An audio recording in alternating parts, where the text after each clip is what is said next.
বাংলা বলায় বাংলাদেশি তকমা। হরিয়ানায় পুলিশের মার, পা ভেঙে গোয়ালবকরে ফিরে আসেন পরিযায়ী শ্রমিক। আর ডাক্তার দেখাতে যান লাগোয়া বিহারের কিষানগঞ্জে। অভিযোগ সেখানে তাকে ডাক্তার দেখেননি।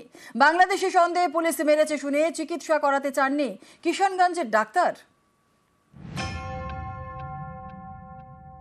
বিহারে চিকিৎসা করতে গেছিলাম, বিহারের ডাক্তার বলছে কি এটা হলো আপনার পুলিশ কেস, এখানে আপনার ট্রিটমেন্ট হবে না। বাংলার বাইরে বাংলায় কথা বলায় বাংলাদেশি তকমা। বিজেপি শাসিত রাজ্য হরিয়ানা। অভিযোগ সেখানকার পুলিশের মারের চোটে বাঁ পায়ের হাড় ভেঙে যায় পরিযায়ী শ্রমিক মোহাম্মদ জুনেদ আলমের। এই অবস্থায় তিনি বাড়ি ফিরে আসেন উত্তর দিনাজপুরের গোয়ালপুকুরে। চিকিৎসা করাতে যান লাগোয়া বিহারের কিষানগঞ্জে, যে বিহারে বিজেপির জোট সরকার। অভিযোগ বাংলাদেশি সন্দেহে পুলিশ মেরেছে শুনে কিষানগঞ্জের ডাক্তার আর চিকিৎসা করাতে চাননি।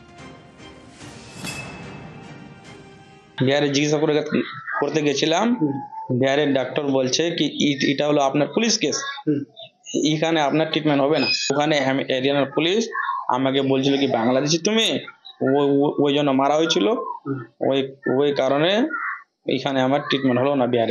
বিহারে বিজেপির তো রাজ্য, ওই জন্য ট্রিটমেন্ট হলো না। গোয়ালপুকুরের গেদরিগছের বাসিন্দা মোহাম্মদ জুনেদ আলম বিজেপি শাসিত হরিয়ানার পানিপথে পরিযায়ী শ্রমিকের কাজ করতেন।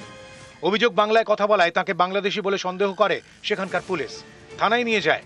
অভিযোগ পুলিশ এমন মারধর করে যে পা ভেঙে যায়। মঙ্গলবার রাতে গোয়ালপুকুরের বাড়িতে ফেরেন জুনেদ। বাড়ির কাছে বিহারের কিষানগঞ্জ। সেখানে তাকে চিকিৎসার জন্য নিয়ে যান জুনেদের বাবা। তার দাবি, ডাক্তারকে তিনি জানান হরিয়ানায় কি ঘটেছে, কিভাবে বাংলাদেশি সন্দেহে হরিয়ানার পুলিশ জুনেদকে মেরেছে। এ কথা শুনেই বেঁকে বসেন কিষানগঞ্জের ডাক্তার। চিকিৎসা না করেই তিনি ফিরিয়ে দেন। ছেলেটাকে নিয়ে কিষানগঞ্জ গেছিলাম, তো ডাক্তারকে ফার্স্টে কাগজপত্র দেখালাম পানিপথের হরিয়ানার। বলে যে একটা এক্স রে করে নাও, দেখি কি অবস্থা। এক্স রে করে দেখলো, দেখার পর উনি বলতেছে এইসব জিনিস ভালো না, এটা তো পানিপথের পুলিশের ব্যাপার, আমি নিজের পরিবার নিয়ে ডাক্তারি করে খাবো না, ওগুলো আমি সাক্ষী দিয়ে বেড়াবো, তো অতএব আমি আপনাদের চিকিৎসা করবো না, আপনারা বাড়ি চলে যান। ইউনেস সাহেবের চিকিৎসার ভারটা আমি নিয়েছি। আমি বলেছি যে আমাদের ইসলামপুরে ওনাকে নিয়ে আসা হোক, যত পয়সা খরচা হবে আমি খরচা করবো। আর বাংলা বললে বাংলাদেশি হয়ে যায় এরকম না। আর তারপরে যেগুলো টর্চার করছে, এটা ইনহিউম্যান অ্যাক্টিভিটিস, ইনহিউম্যান মানে টর্চার, এটা একটা মানুষের সঙ্গে করা যায় না। উত্তর দিনাজপুর থেকে চঞ্চল মোদক, নিউজ 18 বাংলা।